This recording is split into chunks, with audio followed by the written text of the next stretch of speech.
ሰላም እንዴት ናችሁ የቻናላችን ቤተሰቦች? ዛሬ ደግሞ እንደተለመደው በአዲስ ቪዲዮ መጥተናል። በዚህ ቪዲዮ የምንመለከተው አንትሮፖሎጂ ቻፕተር 2.6 ነው ወይም ደግሞ ስለ ካልቸራል ቼንጅ እናያለን ማለት ነው። ይሄን ቪዲዮ አይታችሁ ከተመቻችሁ ላይክ፣ ሼር እና ሳብስክራይብ ማድረግ እንዳትረሱ። ስለዚህ ቀጥታ ወደ ትምህርቱ ነው የሚሄደው። ስለ ካልቸራል ቼንጅ ስናወራ አንትሮፖሎጂ አንድን ካልቸር አንትሮፖሎጂ እያጠና ነው ስንል ወይም ደግሞ ለምሳሌ አንድ አንትሮፖሎጂስት የሆነ ቦታ ሂዶ ያን ካልቸር አጥንቶ የሆነ ዶክመንት ይዞ ቢመጣ ያጠናው ምንድነው? ኢትስ ኤ ስናፕሾት ቪው ኦፍ ዋን ፓርቲኩላር ታይም። በቃ በዛ ጊዜ በዛች ፓርቲኩላር ታይም ውስጥ ያን ባህል ነው እንጂ ያጠናው ሙሉ ባህሉን አይደለም ያጠናው። ምን ማለት ነው? ለምሳሌ ዛሬ ያጠናው ስለዛ ካልቸር ያጠናው ጥናት የዛሬ 10 ዓመት አኪሬት ሊሆን አይችልም። ምክንያቱም በ10 ዓመት ውስጥ ካልቸራል ቼንጅ ብዙ ይፈጠራል እና ባለፈውም እንዳየነው ምንም ካልቸር ሳይቀየር የሚቆይ የለም። ስለዚህ ለዛ ነው እዚህ ጋር ስናፕሹት ቪው ያልን ልክ የሆነ ፓርት ላይ ብቻ ልክ ስናፕሹት ተደርጎ የተጠና ጥናት እንደዛ ብለን ነው የምንረዳው። ይሄ ደግሞ የሆነበት ምክንያት በካልቸራል ቼንጅ ምክንያት ነው። ስለዚህ ከአመት ዓመት ምንም ሳይቀየር የሚቆይ ካልቸር የለም ማለት ነው። ስለዚህ ካልቸር በጊዜ ሂደት ውስጥ ይቀየራል እና ካልቸር የሚቀየርበት የተለያዩ ሜካኒዝሞች አሉ። አንደኛው ዲፊዥን ነው። ዲፊዥን ስንል ምንድነው? ካልቸራል ኤሊመንት አር ቦሮድ ፍሮም አናዘር ሶሳይቲ ኤንድ ኢንኮርፖሬትድ ኢንቱ ዘ ካልቸር ኦፍ ዘ ሪስፔክቲቭ ግሩፕ። ስለዚህ ካልቸራል ኤሊመንቶች አይዘር የአመጋገብ ስርዓት ሊሆን ይችላል፣ ቋንቋ ሊሆን ይችላል። ኤኒ ካልቸራል ኤሊመንት ከአንደኛው ሶሳይቲ ወደ ሌላኛው ሶሳይቲ ቦሮድ ሲሆን ወይም ደግሞ ምንድነው ተውሶ ነው የሚባለው ከአንዱ ሶሳይቲ ወደ ሌላው ሶሳይቲ ያ ባህል ሲመጣና ከተቀበለው ሶሳይቲ ጋር ያ ኤሊመንት ኢንኮርፖሬት ሲያደርግ ሲዋሃድ ማለት ነው።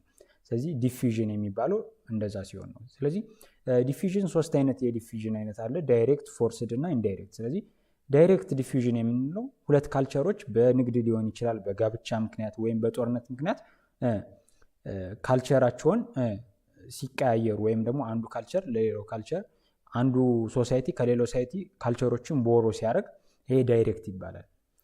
ፎርስድ የሚባለው ደግሞ ዋን ካልቸር ሳብጁጌት አናዘር ኤንድ ኢምፖዝ ኢትስ ካስተምስ ኦን ዘ ዶሚኔትድ ግሩፕ። ይሄ ደግሞ ፎርስድ የሚባለው ደግሞ ልክ ከቃሉ እንደምትረዱት አንደኛው ሶሳይቲ ወይም ግሩፕ ሌላኛውን በግዴታ እንትን ሲለው ካልቸሩን እንዲቀበል ሲያደርገው፣ ይሄ በአብዛኛውን ጊዜ ኮሎኒያሊዝም ጋር የሚያዝ ነው። አፍሪካውያን ለምሳሌ አውሮፓውያን ያን አፍሪካን መጥተው በወረሩበት ሰዓት ባህላቸውን፣ ሃይማኖታቸውን ብዙ ነገር ምን ብለዋል እንትን ብለዋል ማለት ነው፣ ኢምፖዝ አድርገዋል ወይም ደግሞ ለአፍሪካውያን በግድም ባህላቸውን እንዲከተሉ የነሱን የመንግስት ስርዓት ምናምን እንዲከተሉ አድርገዋቸዋል። ይሄ ፎርስድ ይባላል።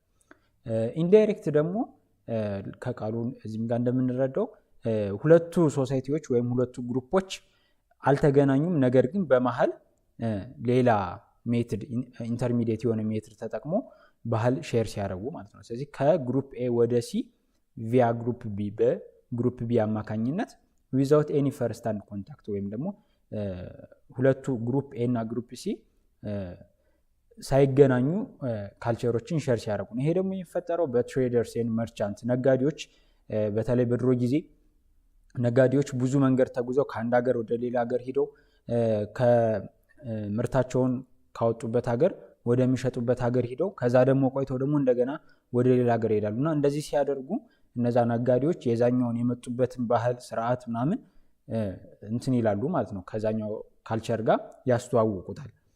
ስለዚህ ይሄ ኢንዳይሬክት ነው። ሁለቱ ግሩፖች አልተገናኙም፣ ግን በነጋዴዎች በመርቻንቶች አማካኝነት የዛ ማህበረሰብ ባህል ሊሆን ይችላል፣ ቁሳቁስ፣ ማንኛውም ካልቸራል የሆነ ኤሌመንት ሼር ይደረጋል ማለት ነው። ስለዚህ ባጭሩ ቢ ሜይ ቢ ጂኦግራፊካሊ ስዊትድ ቢትዊን ኤ ኤንድ ሲ ይላል። ይሄ ደግሞ ምንድነው? የግድ ትሬደሮች ወይም መርቻንቶች ነጋዴዎች ብቻ ሊሆኑ ይችላሉ።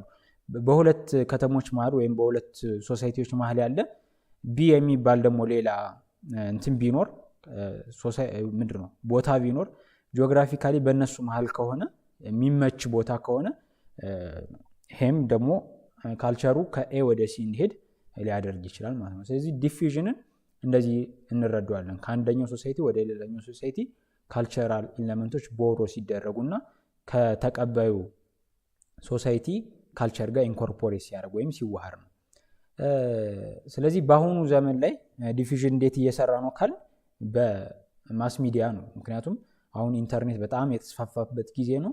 የግድ ሌላ ሀገር ላይ መሄድ አይጠበቅብንም። ለምሳሌ የምንመለከታቸውን ፊልሞች ምናምን ብናይ የነዛን ፊልሙን በምንመለከትበት ሰዓት የዛን ሀገር ካልቸር ነው እየተማር ነው ያለ ነው።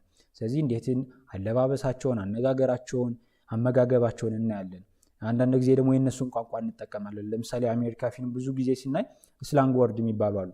እነሱ የሚጠቀሟቸው ልክ በእኛ አራዳ ቋንቋ እንደምንለው እነሱ የሚጠቀሟቸው ስላንግ ወርዶች አሉ እና እነዛን ወርዶች ለምሳሌ እኛ በኖርማል ቻት ስናረግ ስናወራ እንጠቀማቸዋለን። ይሄ የሆነበት ምክንያት ደግሞ ምንድነው?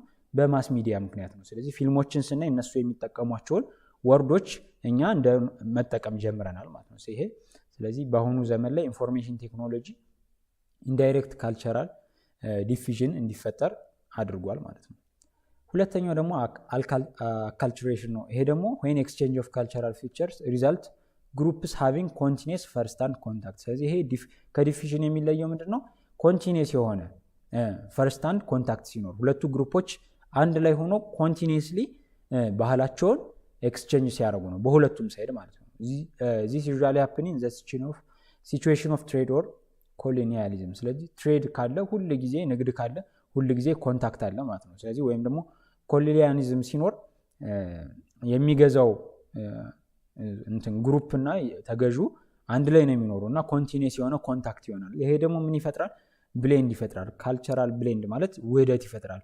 ምግብ ሊሆን ይችላል፣ የምግብ አሰራር፣ ዳንሳቸው፣ ይሄ ሁሉ ነገር ይመሳሰላል እና ለማየት እየሞከርኩኝ ነበር። ለምሳሌ ሜክሲካኖች ከአሜሪካኖች ጋር ሼር የሚያደርጓቸው የሆነ እንትኖች ይኖሯቸዋል። የዳንስ ስታይልም ሊሆን ይችላል፣ ቋንቋቸውም በሆነ ወይ እንትን ያደርጋል ማለት ነው፣ ብሌንድ ያደርጋል። ይሄ ለምንድነው? ኮንቲኒየስ የሆነ ኮንታክት ስላለ ማለት ነው። ይሄ አልካልቸሬሽን ብለን እናየዋለን። ሌላኛው ደግሞ ኢንቬንሽን ነው። ስለዚህ ልክ ካልቸር ለመቀየር የግድ ከሌላ ቦታ ላይ መጣ ይችላል። ይሄኛው ደግሞ ራሱ ያው ሶሳይቲ ለተለያዩ ሶሉሽኖች ለተለያዩ ችግሮቻቸው ሶሉሽን ለማምጣት የሚፈጥሯቸው ፈጠራዎች ካልቸራል ቼንጅ ያመጣሉ ማለት ነው። ስለዚህ ሂውማን ኢኖቬት ሲያደርጉ ወይም ደግሞ የሆነ ነገር ሶሉሽን ሲፈጥሩ የሚፈጠር ነው። ስለዚህ ይሄ ደግሞ ባለፈው እንዳየነው ጀነራሊቲ ምንድነው? ጀነራሊቲ የሆኑ ካልቸሮች ምንድናቸው? በአብዛኛው ማህበረሰብ ጋር የሚገኙ ናቸው እና ለኢንቬንሽን ለጀነራሊቲ ኤግዚስተንስ በጣም አስተዋጽኦ ያደርጋል። ምክንያቱም በተለያየ ቦታ የሚኖሩ ማህበረሰቦች ለተመሳሳይ ችግር ተቀራራቢ የሆነ ሶሉሽን ያመጣሉ። ስለዚህ ለዚህ ቤስት ኤግዛምፕል የሚሆነው አግሪካልቸር ነው። ስለዚህ እርሻ የምናርስበት መንገድ ሞር ኦር ለስ በቃ በአብዛኛው ሀገር ላይ ያለው ነገር ተመሳሳይ ነው። የሚዘራበት ወቅት፣ የሚቆፈርበት ሁኔታ ምናምን የሁሉ ነገር ተመሳሳይነት አለው። ስለዚህ የሚፈጠሩ ኢኖቬሽኖች ሁሉ ሲሚላሪቲ ይኖራቸዋል ማለት ነው። ስለዚህ እዚህ ጋር ኤግዛምፕል ዘ ኢንዲፔንደንት ኢንቬንሽን ኦፍ አግሪካልቸር ኢን ዘ ሚድል ኢስት ኤንድ ሜክሲኮ። ስለዚህ ሚድል ኢስት እና ሜክሲኮ የተለያየ ቦታ ላይ ነው ያለ፣ ግን ተመሳሳይ የሆነ ኢንቬንሽን ነው አግሪካልቸር ጋር የተያዘ ማለት ነው። ስለዚህ ይሄ ደግሞ ወደ ምን ያመራል? ኢት ሊድ ቱ ሜኒ ሶሻል ፖለቲካል ኤንድ ሌጋል ቼንጅ። ስለዚህ ባለፈው እንዳየነው ካልቸር ምንድነው? ኢንተግሬትድ ነው አይደለ? ኢንተግሬትድ ስለሆነ የአንዱ ካልቸራል ኤለመንት ቼንጅ ለሌላውም ለውጥ ያመጣል። ስለዚህ ልክ ይሄ አግሪካልቸር ኢንቬንት ሲሆን አግሪካልቸር ሜቶዱ ወይም አስተራረስ ዘዴው ኢንቬንት ሲሆን ሶሻሊ ፖለቲካሊ እና ሌጋል ቼንጆችን ይዞ ይመጣል ማለት ነው። ስለዚህ ኢንቬንሽን በራሱ ያው ሶሳይቲ ከሌላ ሶሳይቲ ጋር ኮንታክት ሲያደርግ የሚፈጠር ነው ማለት ነው። ሌላኛው ደግሞ ግሎባላይዜሽን ነው። the term globalization encompass a series of process including diffusion and acculturation working to promote change in the world in which nation and people are increasingly interlinked and mutually dependent። ስለዚህ ይሄ ግሎባላይዜሽን ደግሞ ምንድነው? ይሄ ሀገራቶች ምንድነው ሙቹዋሊ ኢንተርሊንክድ ናቸው አይደለ? ግሎባል ትሬንድ ቪዲዮን አይታችሁ ከሆነ ስናወራ ነበር። ምንም ሀገር ለብቻው መኖር የሚችል የለም። በሆነ መንገድ የሌላው ሀገር እንትን ያስፈልገዋል። ምክንያቱም እኛ ለምሳሌ የኛ ሀገር በአግሪካልቸር ከሆነ አሪፍ የሆነች በሌላ ጉዳይ በኢንዱስትሪ በምናምን ደግሞ ለኛ የሚያስፈልጉን ሀገራቶች አሉ። ስለዚህ ኢቭን ያ ቀርቶ ሰዎች የተለያየ ቦታ እየኖሩ ግን አንድ ፋሚሊ ያሉ አንዱ አሜሪካ፣ አንዱ ኢትዮጵያ ውስጥ፣ አንዱ አውሮፓ። ይሄ ያመጣው ምንድነው? ግሎባላይዜሽን ነው። ስለዚህ promoting such linkage are economic and political forces as well as modern system of transportation and communication። ስለዚህ የትራንስፖርቴሽን እና የኮሚኒኬሽን መዘመን ለግሎባላይዜሽን አስተዋጽኦ አድርጓል። ስለዚህ አሁን የትም ቦታ ሆነን የትም ሀገር ላይ ያለ ሰው በቀላሉ ኮሚኒኬት ማድረግ እንችላለን ባለው ሶሻል ሚዲያ ፕላትፎርም። በተጨማሪ ደግሞ ትራንስፖርቴሽኑ ደግሞ እንደ ድሮ ከባድ አይደለም። አንድ ሰው ለምሳሌ ነገ ተነስቶ አሜሪካ መሄድ ቢፈልግ ይችላል። በቃ ቡክ አድርጎ ምናምን ፍላይ ማድረግ ነው ማለት ነው። ስለዚህ ይሄ ነገር ለግሎባላይዜሽን አምጧል እና ይሄ ደግሞ ግሎባላይዜሽን ካልቸር ምን እንዲሆን አድርጓል? ካንዱ ወደ ሌላው ስፕሪድ እንዲሆን ያደርጋል ማለት ነው። ለምሳሌ ማስ ሚዲያ ሄልፕ ፕሮፔል ግሎባል ስፕሪዲንግ ካልቸር ኦፍ ኮንሳምፕሽን። ስለዚህ በቅርቡ አይታችሁ ከሆነ ለምሳሌ ብላክ ላይፍ ማተር አሜሪካ ውስጥ የተነሳ ሙቭመንት ነበረ። የጥቁሮች ህይወት ማተር ያደርጋል ምናምን የሚል እና ያኔ አሜሪካ ውስጥ ነው እንደዚህ አይነት ሰልፎች ምናምን የነበሩት። ግን በጥቂት ጊዜያት ውስጥ ወደ አውስትራሊያ ወደ አውሮፓ ተመሳሳይ የሆኑ ነገሮችን ይዘው ሰዎች ጎዳና ላይ መታየት ጀምረው ነበር። ስለዚህ ይሄ የምንድነው? የግሎባላይዜሽን ውጤት ነው። ከሌላ ቦታ ላይ ያለው ቼንጅ ሌላ ከተነሳበት ቦታ በተቃራኒ ያለ ሌላ ቦታ ላይ ደግሞ ትራንስሚት ይሆናል ማለት ነው። ስለዚህ እዚህ ጋር ደግሞ ኢሚግራንት ትራንስሚት ኢንፎርሜሽን ኤንድ ሪሶርስስ ትራንስናሽናሊ አዝ ዘይ ሜንቴን ዜር ታይስ ዊዝ ሆም። ስለዚህ ይሄ ምን ማለት ነው?